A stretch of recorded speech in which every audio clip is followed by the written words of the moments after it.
नमस्कार साथियों, केवीस एकेडमी की यूट्यूब चैनल पर मैं आप सभी का स्वागत करता हूं। साथियों, आज हम बात करेंगे करंट अफेयर्स में 20 अगस्त की। जी हां, 20 अगस्त 2025 की करंट अफेयर्स के बारे में बात करेंगे। और आप सभी को पता है करंट अफेयर्स का क्या वैल्यू है। किसी भी एग्जाम की तैयारी करेंगे आप, उसमें करंट अफेयर्स से क्वेश्चन पूछे जाते हैं। तो चलिए शुरुआत करते हैं आज के सेशन की। तो ये रहा आपका पहला प्रश्न। लिखा है, मिस यूनिवर्स इंडिया 2025 का खिताब किसने जीता? पहला ऑप्शन है श्वेता शारदा, दूसरा ऑप्शन है रिया सिन्हा, तीसरा ऑप्शन है मनिका विश्वकर्मा और चौथा ऑप्शन है ओल्विया कल्पो। तो बताएं किसने जीता है मिस यूनिवर्स इंडिया 2025? जल्दी से कमेंट करें, क्या होगा आप लोग का आंसर। तो साथियों, आप लोग करेक्ट आंसर होगा क्या? Manika Vishwakarma, option number C, इन्होंने जीता है। अब इनके बारे में देखिए, पहले तो इनके बारे में समझिए, फिर बीच में देखेंगे इनका जन्म कहाँ हुआ था। तो श्री गंगानगर कहाँ? राजस्थान में। ठीक है। वर्तमान निवास कहाँ है इनका? तो दिल्ली में। ये भी ठीक। शिक्षा, पढ़ाई, एजुकेशन कहाँ से हुआ, क्या हुआ? तो पॉलिटेक्निकल साइंस और इकोनॉमिक्स में स्नातक है। ठीक है, अंतिम वर्ष की छात्र, ये मतलब नहीं है। ठीक है। एनसीसी कैडेट, मतलब एनसीसी ग्रेजुएट और एक बेहतरीन वक्ता, मतलब पब्लिक स्पीकर। पिछला खिताब इन्होंने क्या जीता था? तो पिछला खिताब इन्होंने जीता मिस यूनिवर्स राजस्थान 2024।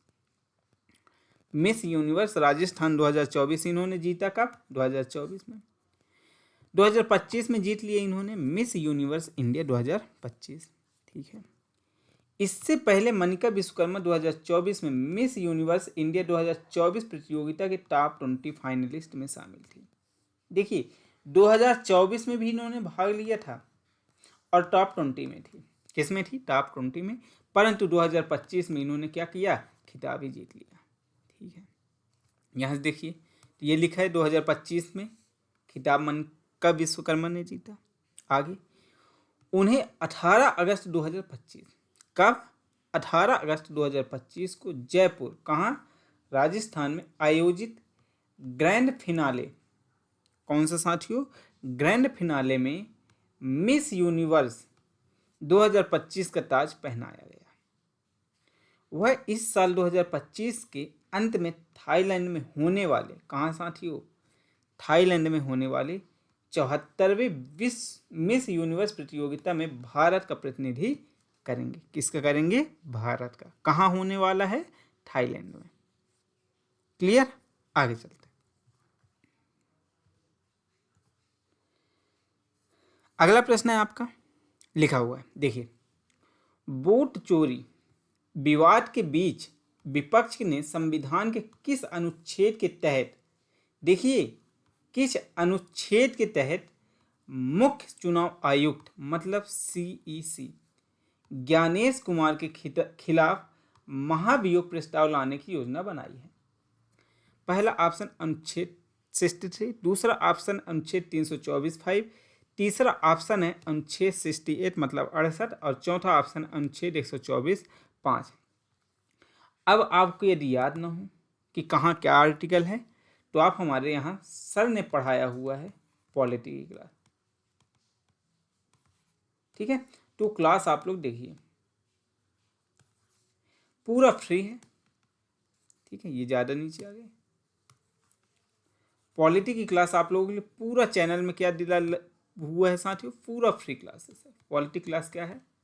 फ्री। पूरा A to Z, पूरा एक एक चीज़ उसमें बताया गया है। इसके साथ आपको यहाँ पे मिलेंगे MCQ भी मिलेंगे पॉलिटिक्स संबंधित। अब आर्टिकल है और उसमें ये भी बताया गया है, जो ये क्लास आपका डाला हुआ है चैनल में, उसमें प्रमुख अनुच्छेद भी आपको बताया गया है। ठीक है ना, कि आपको कौन कौन से पढ़ने हैं। तो आपको इसका बताना है क्या होगा आंसर। तो आप बोलेंगे, आपका करेक्ट आंसर होगा 324(5). कौन सा आर्टिकल है साथियों? 324(5). हालिया विवाद देखिए क्या है? विपक्षी मतलब INDIA, ठीक है ना, गठन ने वोट चोरी के आरोप में CEC ज्ञानेश कुमार के खिलाफ क्या, यह तो मैं बता दिया हूँ। यह आरोप किसने लगाया है, किसके द्वारा उठाया, राहुल गांधी द्वारा उठाए गए थे, जिसमें मतदाता सूची में हेरा फेरी का दावा है। किसमें साथियों, मतदाता सूची में। प्रक्रिया की शुरुआत, गठबंधन ने संसद के मानसून सत्र में प्रस्ताव पेश करने का फैसला किया, लेकिन इसे पारित कराना कठिन था, क्योंकि एनडीए के पास क्या था, बहुमत था। किसके पास बहुमत था, एनडीए के पास। ठीक है, परंतु CEC ने आरोपों को खारिज करते हुए राहुल गांधी ने शपथ पत्र मांगा या फिर माफी की मांग की। किसमें, शपथ पत्र मांगा या फिर माफी की मांग की है। ठीक है, आगे चलते हैं। तो केवल आप लोग याद रखना कौन सा, आर्टिकल 324(5). आगे चलते हैं। यूक्रेन रूस युद्ध रोकने के मद्देनजर पुतिन के साथ अलास्का समिट के बाद यूएस प्रेसिडेंट ट्रंप ने जेलेंस्की और यूरोपीय नेताओं के साथ कहाँ बैठक की है। पहला ऑप्शन है न्यूयॉर्क में, दूसरा ऑप्शन है वाशिंगटन DC में, तीसरा ऑप्शन है अलास्का में, चौथा ऑप्शन है कीव में। कहाँ किया है बैठक, ये आपसे पूछा गया है। तो जल्दी से कमेंट करें और बताएं क्या होगा आपका करेक्ट आंसर।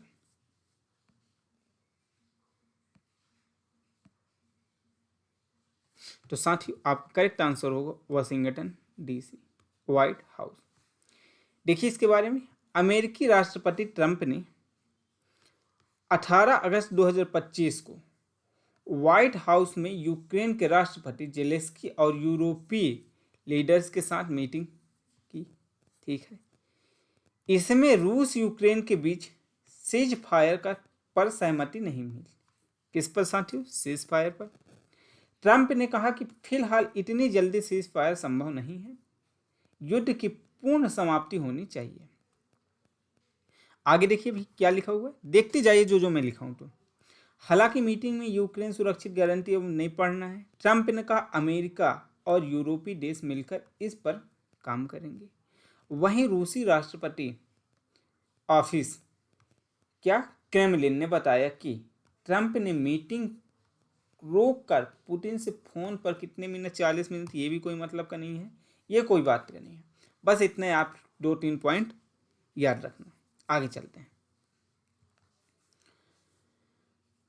अगला प्रश्न, भारतीय ओलंपिक संघ IOA, ठीक है, ने किस वर्ष के कॉमनवेल्थ गेम्स की मेजबानी के लिए भारत की दावेदारी को औपचारिक रूप से मंजूरी दी है।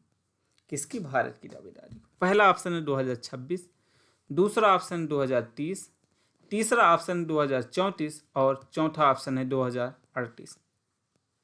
बताएं क्या होगा आंसर।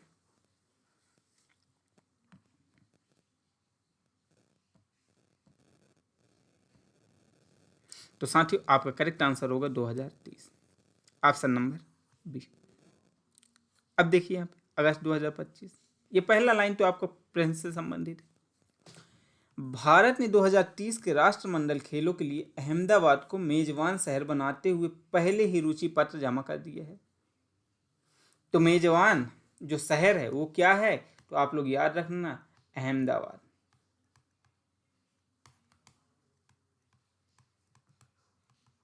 ठीक है, अहमदाबाद कहाँ है साथियों, तो यह है गुजरात में। लेकिन देश को 31 अगस्त की समय सीमा से पहले, 31 अगस्त की समय सीमा से पहले अंतिम बोली के लिए प्रस्ताव जमा किया जा रहा है। कनाडा के दौर से बाहर हो जाने के बाद भारत के लिए 2030 राष्ट्रमंडल खेलों की मेजबानी पाने की संभावना बढ़ गई है। अब देखिए मेजबानी से कौन बाहर हो चुका है साथियों, कनाडा। कब के राष्ट्रमंडल खेल, 2030 का। अर्थात भारत ने राष्ट्रमंडल खेल 2010 में दिल्ली में आयोजित किए गए थे। भारत में इससे पहले जो राष्ट्रमंडल खेल है वो कहाँ आयोजित किए गए थे, 2010 में दिल्ली में। यह भारत में आयोजित होने वाला एकमात्र राष्ट्रमंडल खेल था। कौन सा साथियों, 2010 का। 2010 के राष्ट्रमंडल खेल में 71 देशों के 6181 सॉरी 6081 एथलीट ने भाग लिया है। तो आपसे ये पूछा जा सकता है कि 2030 में मेजबानी करेगा, तो इससे पहले कब किया था? तो 2010 में किया था। उसमें कितने देश शामिल हुए थे? तो आप बोलेंगे 71 देश शामिल हुए हैं बस। और मेजबानी के लिए कौन सा शहर को नॉमिनेट किया गया है साथियों? तो वो है अहमदाबाद। कहाँ है? गुजरात में।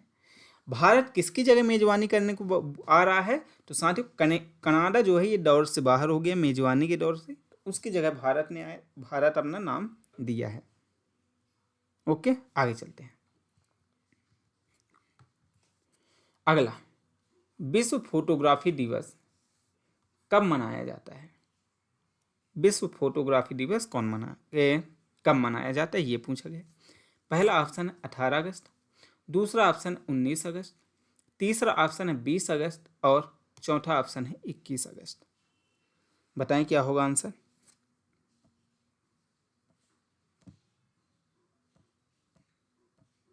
तो आपका करेक्ट आंसर होगा साथियों 19 अगस्त को। कब से शुरुआत किया गया है? तो 9 जनवरी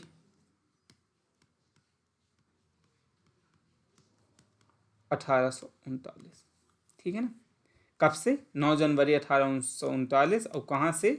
तो देश है ये साथियों फ्रांस से। आप लोग यहाँ से इसका थीम आप लोग कमेंट करेंगे, मैं थीम बोलूँ या फिर विषय बोलूँ। किस वर्ष का याद रखना? तो 2025 का। एक बार देख लेना आप लोग 2024 का भी, क्योंकि पूछ सकता है, परंतु पूछेगा 2025 से संबंधित ही पूछेगा। 2025 में उसका थीम क्या है, विषय क्या है, क्योंकि ये पूछता है, इसी तो मेन लक्ष्य मनाया जाता है। आगे चलते हैं।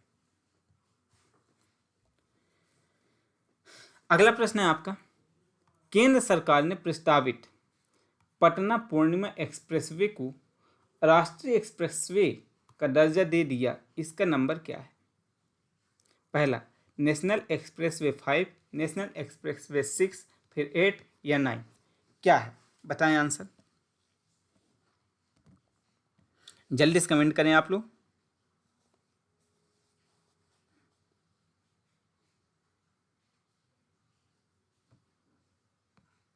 जल्दी से आंसर दें।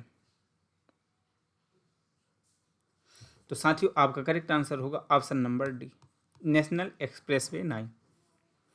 ठीक है, देखते हैं इसके बारे में। लिखा है, यह बिहार का पहला ऐसा एक्सप्रेसवे होगा जो पूरी तरह से राज्य की सीमाओं के भीतर ही बना है। किसके भीतर? राज्य के सीमा। कौन से राज्य के सीमा के भीतर? बिहार के। ठीक है, पटना पूर्णिमा एक्सप्रेसवे केंद्र राष्ट्रीय एक्सप्रेसवे का दर्जा मिल गया है। साथियों, सड़क परिवहन एवं राजमार्ग मंत्रालय ने इस एक्सप्रेसवे को नेशनल एक्सप्रेसवे 9 मतलब NI 9 घोषित किया है। ठीक है, ये क्या है? समस्तीपुर, सहरसा,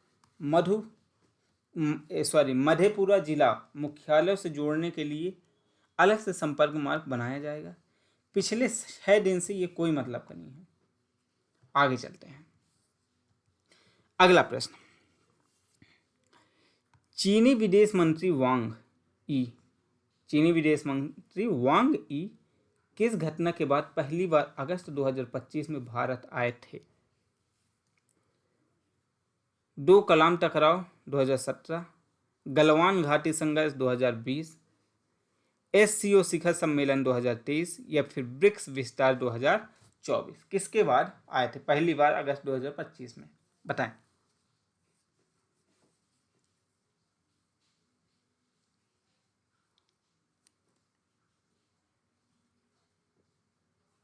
जल्दी से आंसर दें आप लोग। तो साथियों आपका करेक्ट आंसर होगा ऑप्शन नंबर बी, गलवान घाटी संघर्ष 2020। ये कब आए? 18 से 19 अगस्त 2025 को भारत की यात्रा पर है। ठीक है ना, आगे चलते हैं। भारत का लक्ष्य किस वर्ष तक भारतीय अंतरिक्ष स्टेशन स्थापित करना है? अंतरिक्ष स्टेशन 2030, 2035, 2040, 2047, बताएं क्या होगा आंसर?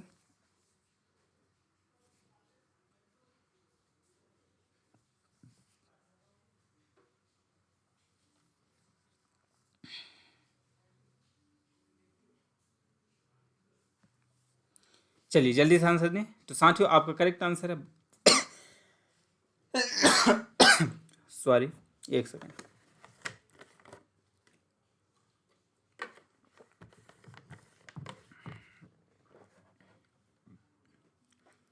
तो साथियों करेक्ट आंसर क्या होगा? 2035 तक। कब तक करेंगे? 2035 तक। और 2040 तक चंद्रमा पर एक भारतीय चालक दल मिशन लीडर की है। कब तक? 2040 तक। कहाँ? चंद्रमा पर। आगे चलते हैं। अगला प्रश्न है, हाल ही में किस राज्य सरकार ने गणेशोत्सव को आधिकारिक तौर पर राज्य उत्सव घोषित किया है? गणेश उत्सव को राज्य उत्सव किस राज्य सरकार ने घोषित किया है?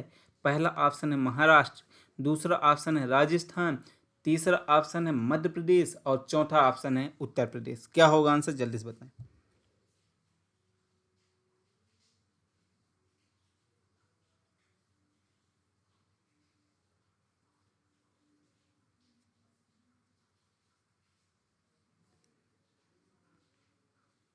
जल्दी से बताएं आंसर। तो साथियों आपका करेक्ट आंसर होगा महाराष्ट्र। क्या होगा? महाराष्ट्र।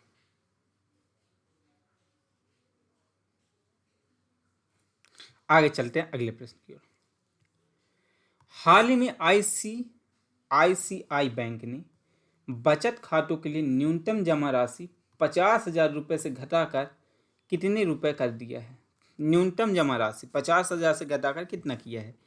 25,000, 20,000, 15,000 या फिर 10,000? बताएं कितना किया है?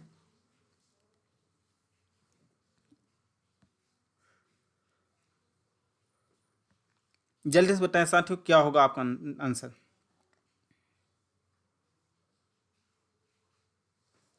आगे देखते हैं। तो क्या होगा? 15,000 रुपये। Option number C. क्या होगा? Option number C is the correct answer. आगे चलते हैं अगले प्रश्न की ओर। इसरो और मुस्कान फाउंडेशन ने ग्रामीण छात्रों में विज्ञान को बढ़ावा देने हेतु किस राज्य में अंतरिक्ष प्रयोगशाला स्थापित किया है? पहला ऑप्शन है असम, दूसरा ऑप्शन है मेघालय, तीसरा ऑप्शन है मिजोरम और चौथा ऑप्शन है अरुणाचल प्रदेश। क्या होगा आंसर? जल्दी से बताएं।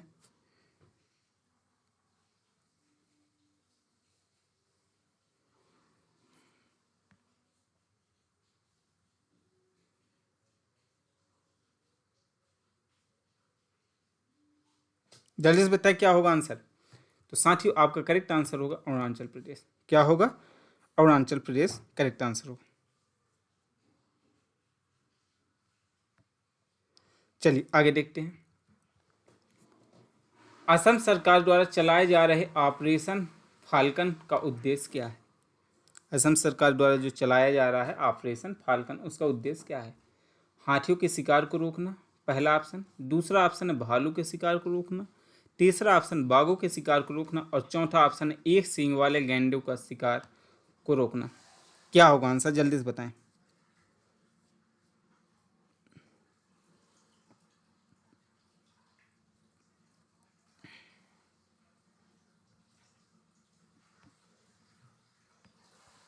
जल्दी से आंसर दें आप लोग। तो साथियों आप लोग करेक्ट आंसर होगा ऑप्शन नंबर डी, एक सींग वाले गैंडों का शिकार रोकना। आगे चलते हैं। हाल ही में स्वास्थ्य शोधकर्ताओं की अगली पीढ़ी को प्रेरित करने के उद्देश्य से आईसीएमआर ने किस पहल की शुरुआत की है? स्पार्क, साइन, प्रिज्म या फिर रिच? किसकी शुरुआत की है साथियों? तो आपका करेक्ट आंसर होगा ऑप्शन नंबर बी। क्या होगा? Option number B. आगे चलते हैं। अगला प्रश्न, मानवतावादी कार्यकर्ताओं को श्रद्धांजलि देने हेतु विश्व मानवतावादी दिवस प्रत्येक वर्ष कब मनाया जाता है? क्या आप साथियों? विश्व मानवतावादी दिवस, पहला ऑप्शन 18 अगस्त, दूसरा ऑप्शन है 19 अगस्त, तीसरा ऑप्शन है 20 अगस्त और चौथा ऑप्शन है 21 अगस्त। कब मनाया जाता है मानवतावादी दिवस? तो आप बताएंगे कब मनाया जाता है? 19 अगस्त को। आगे चलते हैं। हाल ही में किस देश ने मानवयुक्त चंद्र लैंडर लान्यू का पहला परीक्षण किया है? भारत ने, चीन ने, अमेरिका ने, रूस ने? किसने किया है ये पूछा गया है। तो आप बताएंगे किसने किया है? चीन ने। आगे चलते हैं। अगला प्रश्न, किस फुटबॉल क्लब को वर्ष 2025 में दुनिया का सबसे मूल्यवान फुटबॉल क्लब घोषित किया गया है? दुनिया का सबसे मूल्यवान फुटबॉल क्लब घोषित किया गया किसे? पहला ऑप्शन है मैनचेस्टर यूनाइटेड, दूसरा ऑप्शन है एफसी बार्सिलोना, तीसरा ऑप्शन है रियल मैड्रिड और चौथा ऑप्शन है बायर्न म्यूनिख। क्या होगा आंसर? जल्दी से बताएं, जल्दी से करें आप लोग अपना कमेंट।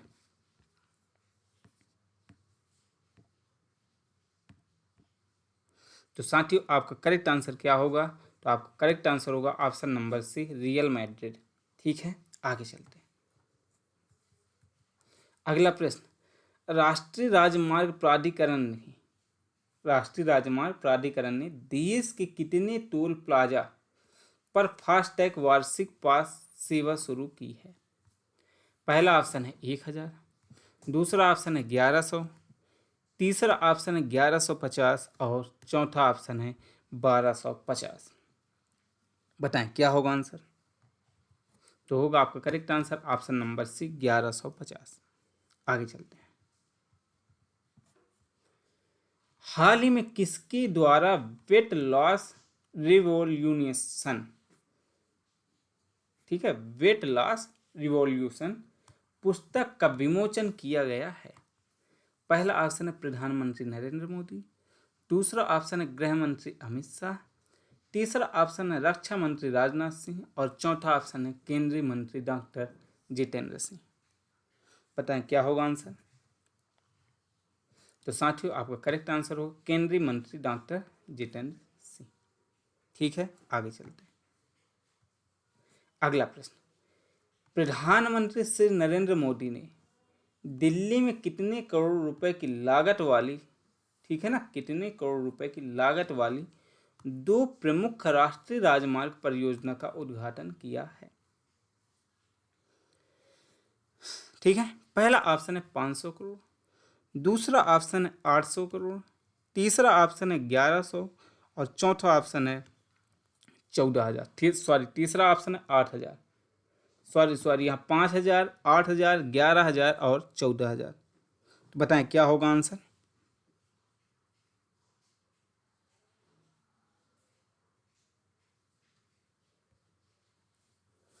जल्दी से बताएं आंसर क्या होगा आप लोगों का। तो साथियों आपका करेक्ट आंसर होगा 11,000 करोड़। कितना होगा? 11,000 करोड़।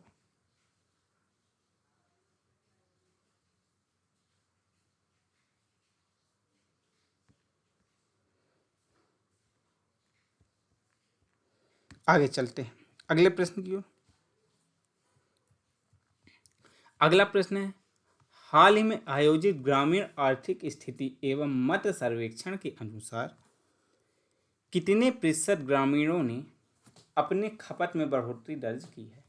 पहला 70.6, दूसरा 72.6, तीसरा 76.6 और चौथा 86.6। बताएं क्या होगा आंसर?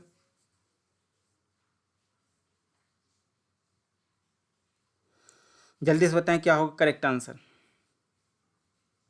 तो साथियों आपका करेक्ट आंसर होगा ऑप्शन नंबर सी। ठीक है, आगे चलते हैं। भारत में ध्वजारोहण करके और कितने करोड़ सेल्फी अपलोड करके हर घर तिरंगा मनाया? ठीक है, भारत में ध्वजारोहण करके और कितने करोड़ सेल्फी अपलोड करके हर घर तिरंगा मनाया? 5.50 करोड़ में, ठीक है, बताना है, ठीक है ना। दूसरा ऑप्शन 6.50, चौथा ऑप्शन है 7.50 करोड़ और चौथा ऑप्शन है 8.50। क्या होगा आपका करेक्ट आंसर? जल्दी से बताएं। तो साथियों करेक्ट आंसर होगा 7.50। आगे चलते हैं। किस वर्ष तक भारत 7.3 ट्रिलियन डॉलर की अनुमानित जीडीपी के साथ दुनिया की तीसरी सबसे बड़ी अर्थव्यवस्था बन जाएगी? पहला ऑप्शन है वर्ष 2028, दूसरा ऑप्शन है वर्ष 2030, तीसरा ऑप्शन है वर्ष 2032 और चौथा ऑप्शन है वर्ष 2035। बताएं। तो होगा करेक्ट आंसर वर्ष 2030। आगे चलते हैं। अगला प्रश्न, वर्तमान में भारत, संयुक्त राज्य अमेरिका और खालिस्तान के बाद दुनिया का तीसरा सबसे बड़ा स्टार्टअप इकोसिस्टम किसका है? पहले में भारत, दूसरा संयुक्त राज्य अमेरिका और तीसरे में कौन है ये पूछा गया है। पहला ऑप्शन है चीन, दूसरा ऑप्शन है जापान, तीसरा ऑप्शन है फ्रांस और चौथा ऑप्शन है जर्मनी। बताएं क्या होगा आंसर, जल्दी से कमेंट करें आप लोग। साथियों आपका करेक्ट आंसर क्या होगा? चीन। क्या होगा? चीन। आगे चलते हैं। अगला प्रश्न, निम्नलिखित में किसे 1000 झीलों का देश कहा जाता है?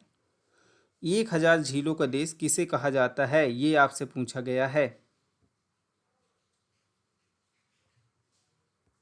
तो बताएं। पहला ऑप्शन है फिनलैंड, दूसरा ऑप्शन है स्वीडन, तीसरा ऑप्शन है ग्रीनलैंड और चौथा ऑप्शन है संयुक्त राज्य अमेरिका।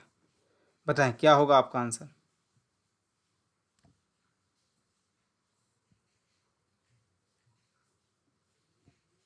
बताएं साथियों क्या होगा आंसर। तो आपका करेक्ट आंसर होगा फिनलैंड। ठीक है, कौन सा ऑप्शन होगा? Option number A. ठीक है ना, क्या होगा? Option number A. आगे चलते हैं।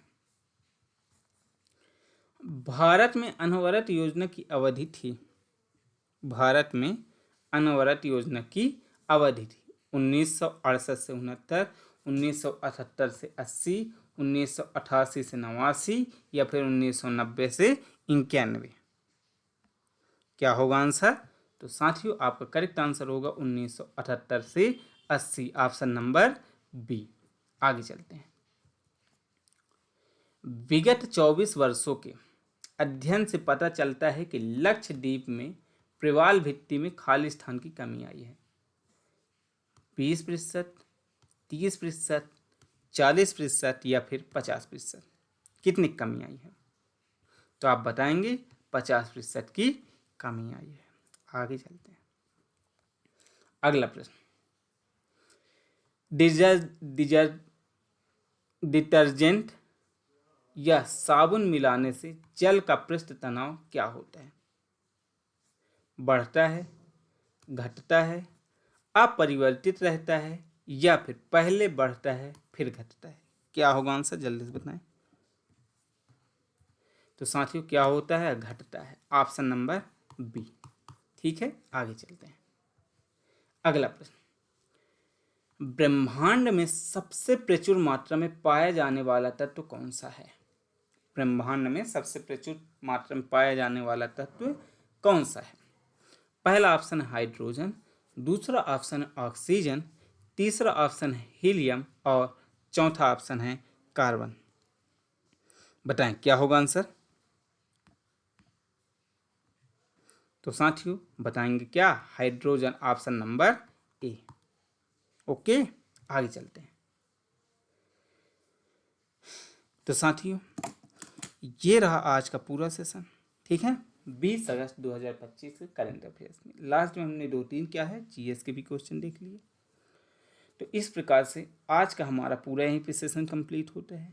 तो कैसा लगा हमारा एक और प्रयास आपको कमेंट करके ज़रूर बताएं। और जैसा कि मैंने आपको बोला है कि यदि आपको किसी भी सब्जेक्ट का नोट्स चाहिए तो आपको हमारा नंबर डिस्क्रिप्शन बॉक्स में दिया हुआ है, वहाँ से जाइए, कॉल कीजिए, ठीक है, या फिर मैसेज डालिए और नोट्स उपलब्ध कराइए अपने पास। ठीक है, नोट्स की भी आपके पास अब तो सुविधा हो चुकी है। यदि आप पीडीएफ चाहिए तो पीडीएफ में मिलेगा, यदि आपको बुक चाहिए तो वो भी सुविधा अवेलेबल है। इसके साथ यदि आपको क्लासेस चाहिए कि सर हमको क्लासेस भी देखना है तो आपको क्लासेस भी देखने को मिलेंगे।